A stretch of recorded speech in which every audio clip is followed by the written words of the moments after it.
2 घंटे में 2 प्लान संजीव जीवा की मौत की लिखी गई थी ऐसी कहानी जिसे यमराज भी नहीं ले सकते थे वापस। कातिल विजय के अलावा कोई और भी था कोर्ट में मौजूद जिसने जीवा पर रखी थी पैनी नजर। अगर विजय से हो जाती चूक तो खौफनाक होती संजीव की मौत। प्लान बी से दहल उठती यूपी की राजधानी। कई बेगुनाहों को भी कुर्बानी करने की थी तैयारी। किसकी आंखों में इतना खटका था जीवा कि 2 प्लान किए गए थे तैयार। आखिर कौन है वो जिसने जीवा की मौत के लिए करोड़ों रुपए किए बर्बाद।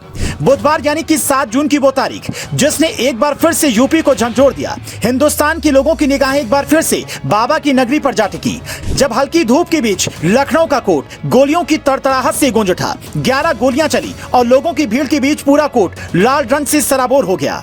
इस तरह कुख्यात अपराधी संजीव जीवा का अंत कर दिया गया। लेकिन कहानी में अभी ट्विस्ट बाकी है। अचानक हुई इस खौफनाक वारदात ने सबको हिला दिया। लेकिन जब पुलिस मामले की तह तक पहुंची तो वो भी चौंक उठी। मुख्तार के करीबी जीवा को मारने के लिए एक नहीं 2 प्लान तैयार किए गए थे। यानी पहले प्लान में चूक हो जाती तो दूसरा उससे भी भयानक प्लान था जिससे शायद सबके होश उड़ जाते और जीवा ही नहीं उसके साथ कई और लोगों की जिंदगी तबाह हो जाती। अब हम आपको बताते हैं कि क्या था वो खौफनाक प्लान जिससे पूरा कोर्ट ही नहीं उत्तर प्रदेश की राजधानी भी दहल उठती और उस प्लान को कब अंजाम दिया जाता। दरअसल संजीव जीवा की हत्या 7 जून को हर हाल में सुनिश्चित की गई थी। ये पहले से ही तय कर लिया गया था कि लखनऊ कोर्ट में पेशी के लिए आया संजीव किसी भी स्थिति में बचकर जेल वापस नहीं जाएगा। संजीव जीवा की हत्या के लिए बड़ा चक्रव्यूह रचा गया जिससे बाहर निकल पाने में गैंगस्टर जीवा कामयाब नहीं हो पाया। कोर्ट के कमरे में उसकी हत्या वकील का वेश धरकर आए विजय यादव ने अल्फा रिवॉल्वर से कर दी। लेकिन उस कोर्ट में विजय के अलावा कोई और भी मौजूद था जो विजय की हर गतिविधि पर पैनी नजर रखे हुए था। जी हाँ, अगर विजय यादव का जीवा पर हमले के दौरान निशाना चूकता और जीवा को गोली नहीं लग पाती तो इसके लिए एक और प्लान तैयार किया गया था।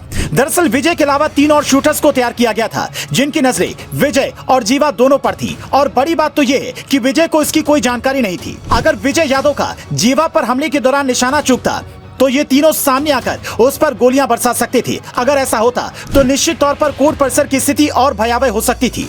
हालांकि ऐसा नहीं हुआ। वकील के वेश में आए विजय यादव ने संजीव जीवा की गोली मारकर हत्या कर दी।